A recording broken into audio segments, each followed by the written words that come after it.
देखिए इस प्रकार के जो प्रश्न है वो भी आपके रेलवे द्वारा काफ़ी ज़्यादा पूछा जा रहा है। क्वेश्चन हमारा कह रहा है 7 वर्ष और 10 वर्ष के साधारण ब्याज का अंतर यदि 150 रुपये है, ब्याज की दर 5% वार्षिक हो तो मूलधन हमें ज्ञात करना है। ठीक है, ऐसे प्रश्नों को हल करने के लिए आपको क्या करना है, मूलधन बराबर लिखना है।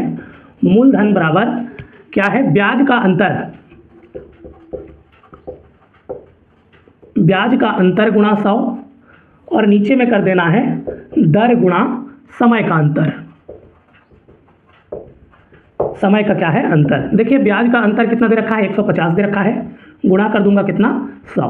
दर हमारा 5% दे रखा है और समय का अंतर कितना है, तो 10 में से 7 घटा देंगे तो कितना आ जाएगा, 3 आ जाएगा। ठीक है, 3 एकम 3, 3 पंचे 15, 3 शून्यम 0, 5 एकम 5, 5 दहम 50। तो इस प्रकार से 10 गुणा 100 कर देंगे तो 1000 रुपये हमारा निकल करके आ जाएगा। चलिए साधारण ब्याज के इसी पैटर्न पर एक प्रश्न और देखते हैं। प्रश्न हमारा कह रहा है 4% वार्षिक ब्याज की दर से 3 वर्ष और 5 वर्ष के साधारण ब्याज का अंतर 400 रुपया है, तो मूलधन हमें ज्ञात करना है। ठीक है, फिर से हमें मूलधन ज्ञात करने के लिए बोला जा रहा है, तो मूलधन बराबर हमारा क्या हो जाता है, तो ब्याज का अंतर हो जाता है, ब्याज का अंतर गुणा 100 और नीचे में हमारा क्या रहता है, दर गुणा समय का अंतर रहता है, समय का अंतर।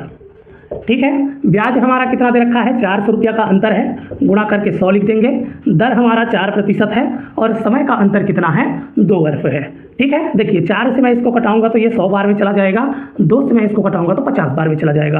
अब 100 गुणा 50 कर दूंगा तो कितना निकल करके आ जाएगा, तो 100 गुणा 50 हमारा कितना निकल करके आ जाता है, 5000 निकल करके आ जाता है। तो वो धनराशि हमारा कितना था फ्रेंड्स,